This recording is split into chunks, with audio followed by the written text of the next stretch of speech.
দিবেন, আমি অবশ্যই সেটার জন্য প্রস্তুত। কেউ যদি যেতে চান কোনো চ্যানেলে, ওয়েলকাম। সুপারিশ যদি আমার দিতে হয় আমি রিটার্ন সুপারিশ দিয়ে দিব, কোনো সমস্যা নেই। যাদের মনে হয় যে আপনারা সাই ফিল করতেছেন, যাদের মনে হয় আপনারা ফাইট করার জন্য প্রস্তুত নয়, যাদের মনে হয় যে আমরা আসলেই অনেক বেশি স্লো, আমাদের ফিউচার নষ্ট,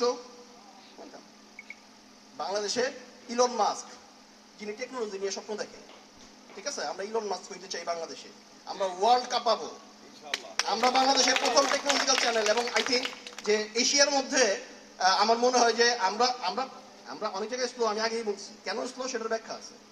সেটা যদি আপনারা বলেন যে না স্যার কালকে থেকে আমরা চাঁদাবাজি করতে চাই, বলেন। আপনারা যদি বলেন না স্যার আমাদের তো মানুষ বলুক মুভি বাংলা টেলিভিশন তমুক ডাইরেক্টর বানাইছে, তমুকের কাছে এটা করছে, তমুক জায়গায় জমি দখল করছে, অমুক জায়গায় বিরাট বড় অফিস দখল করে ফলাইছে, আমরা তো ভাই জানি, মিডিয়া তো আজকে থেকে না, তাই তো। এবং আমি আপনাদের আরো একটা জিনিস বলতে চাই, ভাই আমি পড়াশোনা করে আসছি, আমি কাজ করে আসছি, আমি বাংলাদেশে অনেকগুলো স্টেশনে কাজ করছি, আমি ঢাকা ইউনিভার্সিটিতে পড়াশোনা করছি, আমি জাহাঙ্গীরনগর থেকে পড়াশোনা করছি, আমি কম্পিউটার সায়েন্সে গ্রাজুয়েশন করছি, আমি বিভিন্ন স্টেশনের কাজ করে আসছি। টিল নাও আমি আমেরিকার 2টা চ্যানেলের কনসালটেন্ট, আমি কানাডার 3টা চ্যানেলের কনসালটেন্ট। বাংলাদেশে কে আছে, কোন চ্যানেলের মালিক আছে ভাই?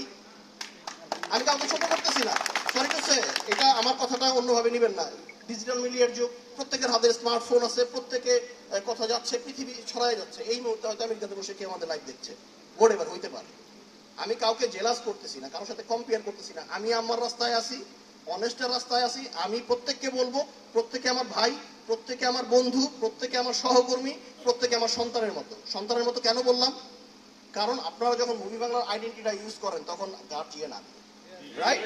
তো আমি আমার এক প্রতিনিধির কারণে পুরো বাংলাদেশে শত প্রতিনিধি কষ্ট করুক, তারা দুর্নামের মধ্যে যাক, আমি চাই না ভাই। আমার টাকা দরকার নাই, আমি টাকা চাইও না। আপনারা জানেন প্রত্যেকে হয়তো আমার মিরপুর অফিসে গেছেন, খুব ছোট্ট একটা অফিস নিয়ে আমরা কাজ করি, বাট আমরা কিন্তু আসি, তাই তো।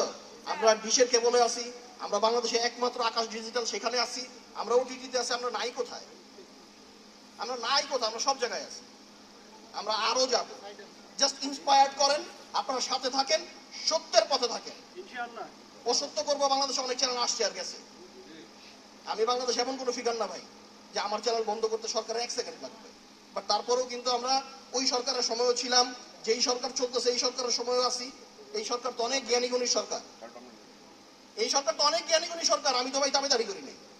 বলতে পারেন যে ভাই আপনি তো আওয়ামী লীগের সময় লাইসেন্স পেয়েছে, সঠিক, 17টা বছর একটা গভর্নমেন্ট ছিল, সেই গভর্নমেন্টের সময় তো অনেকেই বাইচাও ছিল, যারা বেঁচে ছিল তারা তো কোনো না কোনো ভাবে গভর্নমেন্টের ফেভার পাইছে।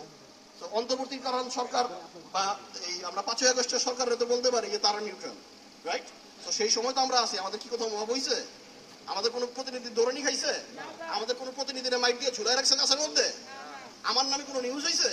তারা আলহামদুলিল্লাহ, এর চেয়ে বড় প্রাপ্তি আর কি হইতে পারে একটা মানুষের ভাই, তাই তো। যাই হোক, আমি আসলে মানে খুব একটা কথা বলি না, আমার কথা বলতে মানে আমি নিজেকে এখন অতটা যোগ্য করতে পারি নাই যেটা আসলে কথা বলার মতো।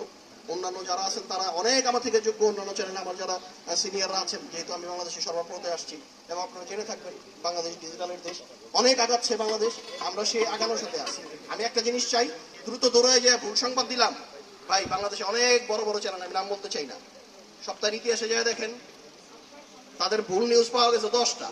আমার হয়তো দেরি হয়েছে ভাই, কেন দেরি হয়েছে, কেন দেরি হয়েছে আপনারা জানেন।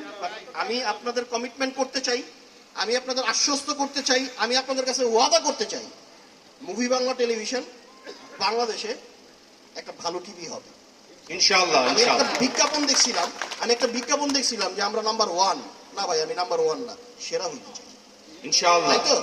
1 নাম্বার না, সেরা হইতে চাই, সেরা হওয়ার জন্য চেষ্টা করেন ইনশাআল্লাহ। সেই আন্তরিকতা থাকবে, এবং আপনাদের সাথে সহকর্মী হিসেবে যারা আছেন তারা যথেষ্ট যোগ্য মানুষ, আশা করি সবাইকে নিয়ে ভালো থাকতে পারবেন ইনশাআল্লাহ। আর প্রবলেম যেগুলো আছে, আমাদের দুর্গন্ধমূলক জায়গা যেগুলো আছে থাকতেই পারে, আমি তো বললাম আমাদের প্রত্যেকেরই তো ময়লার দ্বার আছে, সেগুলো আমরা একটু ঢেকে রাখবো এবং চেষ্টা করবো পরিষ্কার পরিচ্ছন্ন ভাবে সেটাকে কিভাবে প্রেজেন্ট করা যায়। আমি কি বুঝাইতে পারছি আপনাদের কথা? ধন্যবাদ, আমার কথায় কেউ কষ্ট নেবেন না। অসংখ্য ধন্যবাদ আমাদের অনারেবল ম্যানেজিং ডিরেক্টর জনাব গোলাম মুক্তাদির সাহেব। তিনি অত্যন্ত গুরুত্বপূর্ণ কথা বলেছেন, আপনাদের সাথে মত বিনিময় করেছেন, এবং বিশেষ করে যে ভাইয়ের কথার পরিপ্রেক্ষিতে বলেছেন, আমি শুধু একটা কথা বলবো যে মুভি বাংলা টেলিভিশনে নিজেকে আগে প্রস্তুত করি, আমার ব্যানারে আমাকে চিনলে মুভি বাংলা আলটিমেটলি চিনবে। আমরা আমাকে নিজেকে আগে রেডি করি। এ পর্যায়ে আমি একটু বলবো